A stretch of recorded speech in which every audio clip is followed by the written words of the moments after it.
Yuk. Udah siap ya. Aku mulai 3 dulu. Oke. Yuk, siap ya. Siap. 3, 2, 1. Oke guys, halo semuanya, selamat siang. Kembali lagi di podcast kita, di podcast kelas 12-3. Hari ini kita bakal ngebahas topik-topik seru lainnya. Di sini saya bersama dengan Michael dan bersama dengan Chandra. Nah, hari ini kita bakal membahas topik penting. Khusus kita bakal membahas podcast tentang PPKN ya teman-teman semua ya. Oke, hari ini tema yang akan kita bahas itu adalah tema yang sangat relevan teman-teman. Terutama dalam menghadapi dunia yang semakin plural dan beragam. Nah, hari ini kita bakal membahas topik intoleransi dalam hidup beragama teman-teman. Meski di Indonesia ini teman-teman, hidup beragama itu udah layaknya manusia normal ya, karena di Indonesia ini banyak sekali suku-suku, agama-agama yang berbeda, dan tentunya kita harus saling toleransi. Tapi hari ini teman-teman semua, kita bakal membahas tentang intoleransi khususnya dalam agama yang ada di Indonesia teman-teman. Nah, banyak dari kita masih menghadapi permasalahan besar terkait hal ini teman-teman. Nah, hari ini Michael dan Chandra akan membantu kita dalam membahas tentang apa itu intoleransi, apa yang menyebabkan dampaknya intoleransi beragama, serta bagaimana kita terutama sebagai generasi Z ya teman-teman untuk bisa berperan dalam mengurangi dan mengatasi intoleransi ini. Bersama saya dan Chandra serta Michael, kita akan memulai topik hari ini yang sangat menarik. Oke Chandra, hari ini gimana nih Chandra dan Michael terkait topik yang akan kita bahas hari ini? Coba boleh deh dari Chandra dulu Chan. Gue perlu bicara dulu. Iya nggak apa. Ini gue jangan pakai ini ujung sini kan? Yang masalah jalan. Ya, jadi di banyak kasus intoleransi itu, jadi intoleransi itu nggak cuma ngarah ke kebencian langsung atau ke dalam bentuk kekerasan gitulah. Tapi seiring berjalannya waktu itu, intoleransi itu jadi banyak bercabang juga gitu. Jadi ada bentuk pengucilan di satu sama lain di anggota masyarakat, terus bisa jadi diskriminasi di lingkungan kerja atau sekolah kita, terus atau bisa juga dalam hubungan sosial kita sehari-hari gitu. Terus seiring berjalan perkembangan teknologi itu tuh, jadi banyak intoleransi ini masuk ke dunia maya atau ke sosial media gitu. Jadi kayak cyberbullying lah istilahnya. Oke, benar sih. Aku juga setuju ya teman-teman bahwa si intoleransi beragama ini tuh udah bukan secara fisik aja gitu, secara kita ketemu terus kita saling bullying nggak gitu aja. Ternyata di sosial media, dari situs-situs online itu kita bisa melakukan intoleransi beragama teman-teman. Nah, menurut Chandra kayak gitu. Nah, sekarang saya mau nanya nih ke Michael, apa sih intoleransi dalam hidup beragama menurut Michael? Nah, kebetulan di sini akan membahas secara sederhana dulu ya. Yang pertama itu intoleransi beragama itu merupakan sikap atau cara individu ataupun kelompok memperlakukan atau menolak adanya keberagaman di antara kita nih. Nah, jadi hal ini juga bisa tadi yang udah disebut sama Chandra kayak misalkan diskriminasi ataupun bahkan kekerasan terhadap yang berbeda itu. Nah, biasanya hal ini tuh terjadi karena ketidakpahaman atau ketakutan terhadap sesuatu yang berbeda di lingkungan kita. Oke. Kalau misalnya menurut saya sih ya, menurut dari kesimpulan yang bisa saya ambil itu dari Chandra dan Michael itu bahwa intinya sih intoleransi beragama itu bisa terjadi dalam bentuk apa saja gitu. Dari yang paling ringan hingga yang paling berat. Ya. Betul ya. Terus lalu bagaimana sih sebenarnya akar penyebab munculnya intoleransi ini? Mungkin kita semua bisa berbagi pandangan di sini. Coba dari pembicara kedua kita nih, dari Chandra dulu. Coba, boleh Chan? Munculnya intoleransi itu jadi ada beberapa faktor yang mempengaruhinya gitu. Jadi yang pertama tuh ada faktor sejarah. Ya kita sendiri tahu lah Indonesia kan banyak banget ya. Suku, agama, ras, budaya dan lain-lain gitu. Nah, jadi di latar belakang Indonesia ini kan udah banyak kan konflik-konflik antara yang menyerang agama, suku suku yang nyerang satu sama lain lah, walaupun kita tuh satu negara, satu bangsa gitu. Terus kedatangan antar kelompok agama juga seringkali diwariskan dari generasi ke generasi, jadi nurun lah ke anak-anaknya mereka itu. Terus yang jadi menciptakan prasangka sama ketakutan yang mendalam terhadap kelompok yang kena intoleransi itu. Oke. Cuk, kalau dari Manto mungkin ada? Yang pertama ini intoleransi itu bisa terjadi karena kurangnya pemahaman kita terhadap pendidikan toleransi ya. Nah, jadi kita di sini tuh kadang kurang tahu kalau agama-agama lain atau suku lain itu mengajarkan hal yang sama, jadi sama baiknya gitu. Iya. Terkadang kan di negara ini tuh ada ya suatu oknum lah istilahnya. Betul. Ngajarin kalau agama kita itu lebih baik dari yang lain, bahkan padahal nyatanya enggak. Ya. Nah, terus itu setiap agama itu ada mempunyai cara-caranya sendiri kan. Yang penting intinya sama, baik gitu. Nah, terus di sini juga dari sinilah muncul prasangka negatif gitu. Jadi menilai kalau misalkan bahwa agama kita itu lebih baik dari yang lain. Oh, begitu ya, Mas. Benar sih kalau misalnya dari pengalaman saya sendiri bahwa banyak oknum-oknum yang menganggap agama dia tuh wah paling keren nih. Dan menjatuhkan agama lain kan, gitu ya, sana dan mereka. Tapi saya nggak tahu lebih tepatnya gimana, tapi saya hanya baca-baca dari Instagram, baca-baca dari website-website berita gitu. Banyak kan tuh yang suka ngadu domba. Iya bener, aduh itu pusing banget lah ya, pusing banget. Nah tentunya tuh yang saya baca ya, yang paling parah tuh dengan politik yang seringkali tuh dimanfaatkan, memanfaatkan perbedaan gitu, perbedaan agama dan untuk keuntungan pribadi gitu teman-teman. Seringkali saya melihat bagaimana politikus atau kelompok tertentu memperburuk situasi, bukan malah memperbaiki situasi, malah nambah-nambah ngompor-ngomporin gitu ya teman-teman. Ya betul. Dan dengan mengangkat isu-isu agama itu sebagai alat untuk meraih dukungan teman-teman.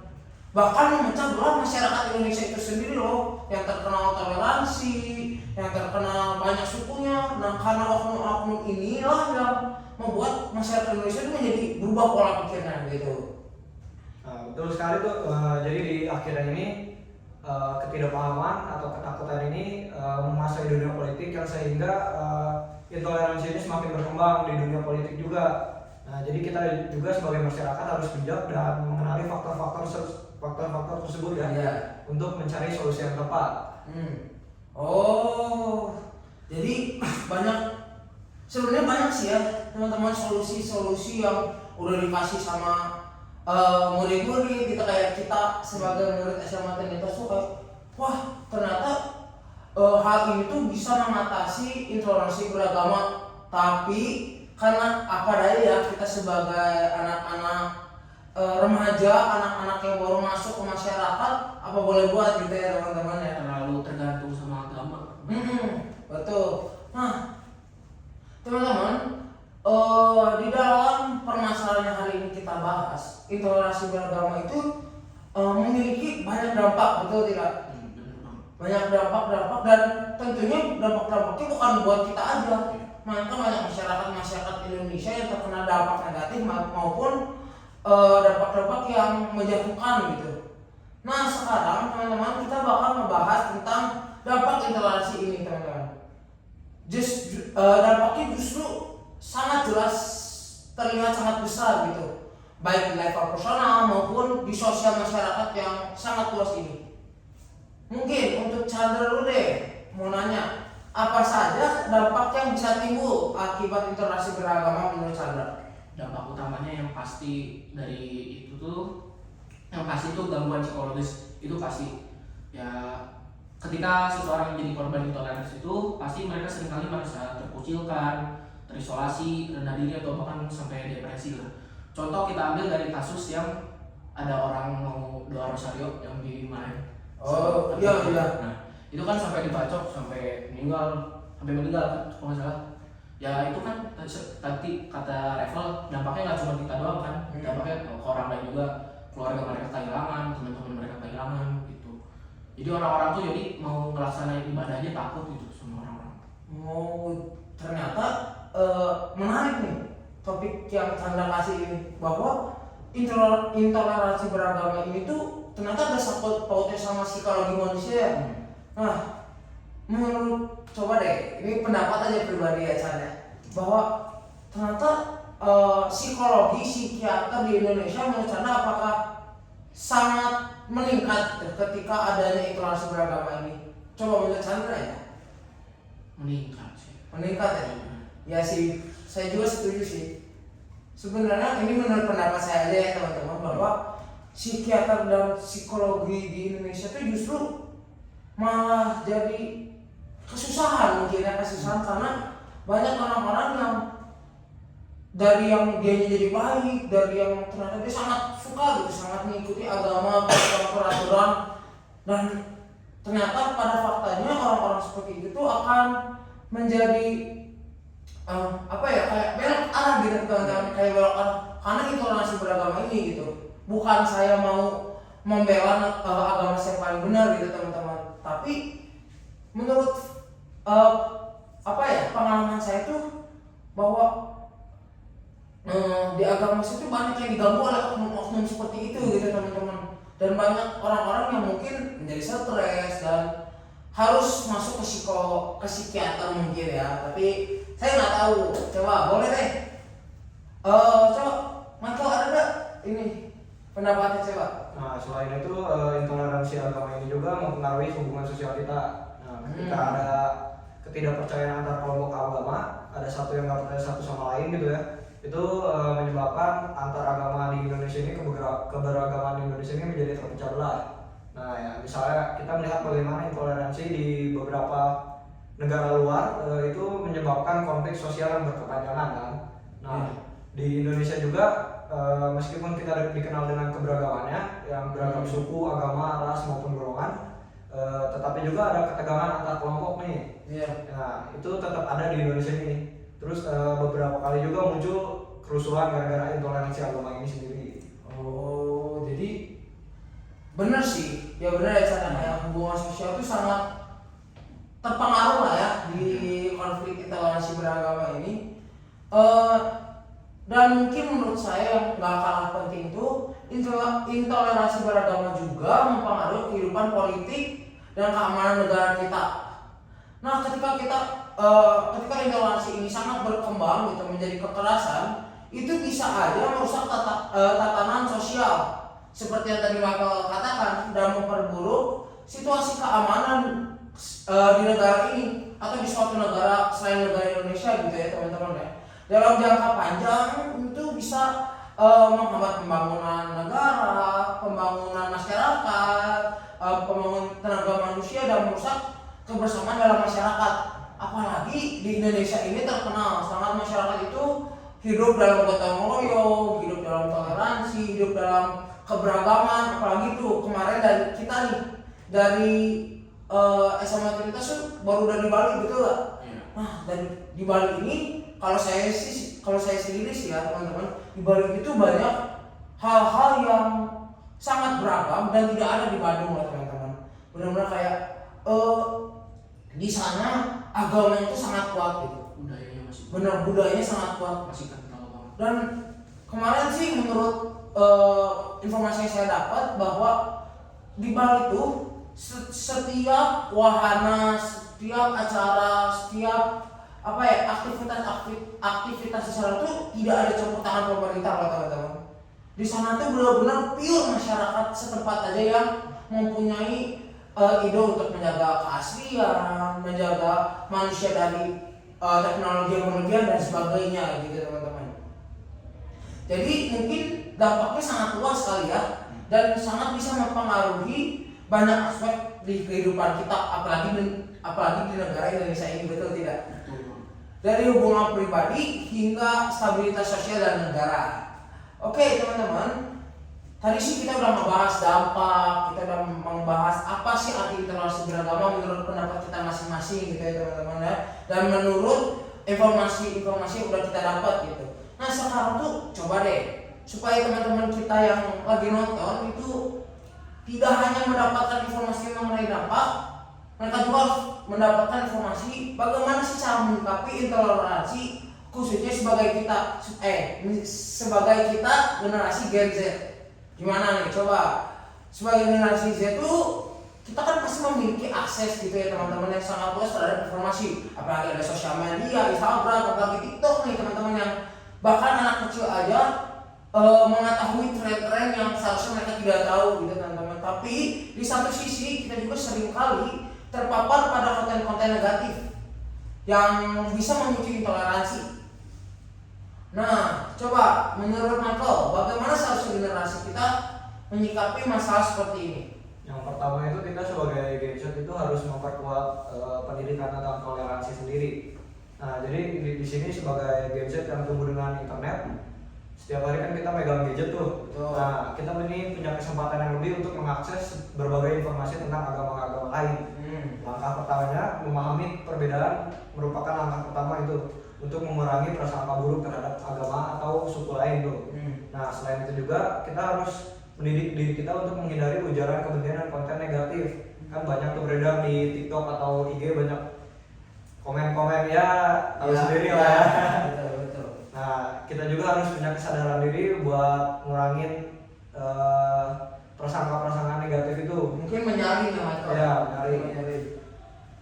Terus kita harus menyebarkan pesan-pesan yang membangun, berarti yang tadi seperti Michael katakan ya. Coba kalau dari Chandra, setuju nggak dengan pendapat Michael tadi? Setuju. Terutama kita sebagai Gen Z atau generasi muda ya, yang sering banget pasti berinteraksi di sosial media gitu. Ya, kita bisa ambil peran untuk membentuk komunitas-komunitas yang inklusif, komunitas-komunitas online gitu. Yang bisa mempromosikan keberagaman, yang saling menghargai. Terus yang pertama sih utamanya sih dari kesadaran diri kita ya, kemauan dari diri kita buat ngilangin intoleransi di Indonesia ini lah. Terus dan kita juga jangan ragu buat nge-share konten-konten yang bisa membangun gitu. Pasti netizen juga tahu lah mana yang benar mana yang salah. Nih, oke. Nih cukup menarik nih, pernyataan Chandra itu sangat menarik dari tadi. Coba nih Chandra dan Michael gitu ya, mau nanya deh dari saya sendiri, dari pribadi saya sendiri mau nanya bahwa tadi itu Chandra tuh membahas tentang netizen bahwa netizen itu tahu mana yang benar dan mana yang salah.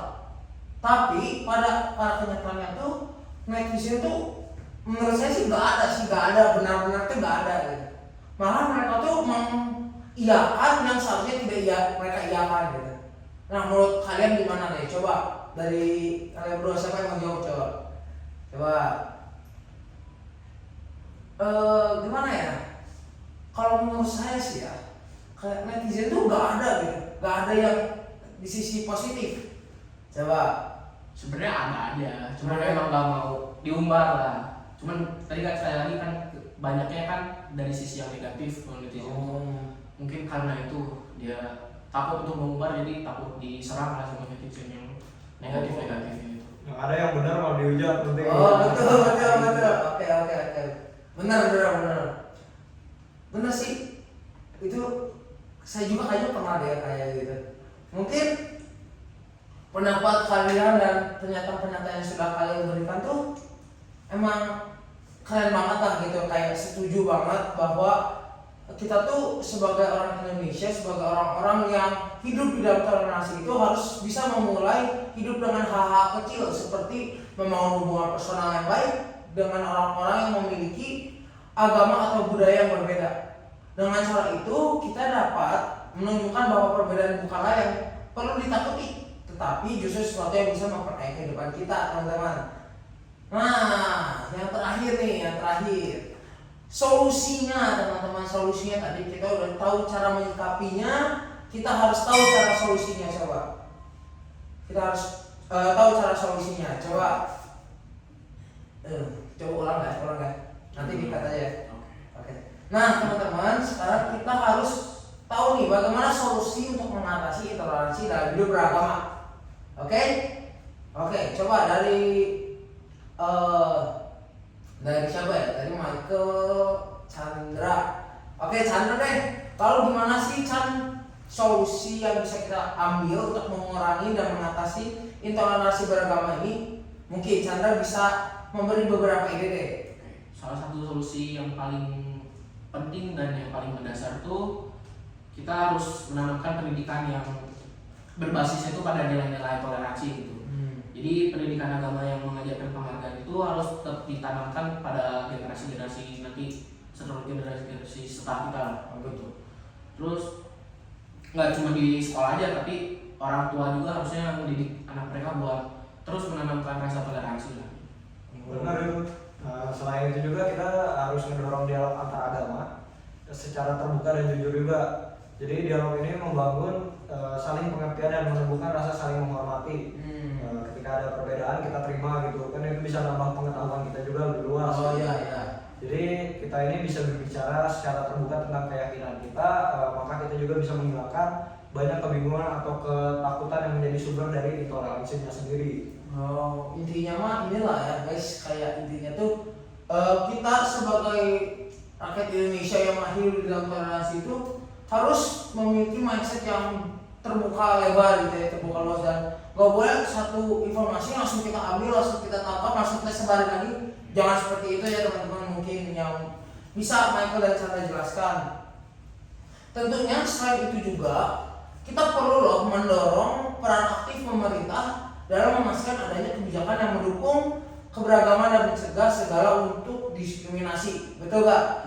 Pemerintah juga harus tegas dong. Betul gak? Menurut pendapat sih pemerintah harus tegas dalam menangani kasus-kasus intoleransi ini, supaya kasus-kasus intoleransi ini tuh kayak tidak memuncak lagi gitu.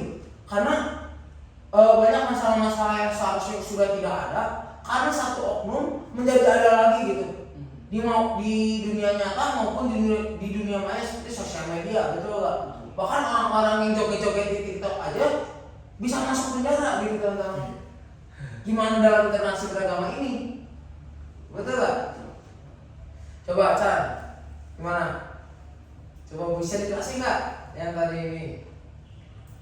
Jadi kalau di level pribadi kita ini bisa mulai dengan menyebarkan pesan positif di media sosial atau di dunia maya maupun di kehidupan langsung lah, kayak kita kehidupan hari-hari ini.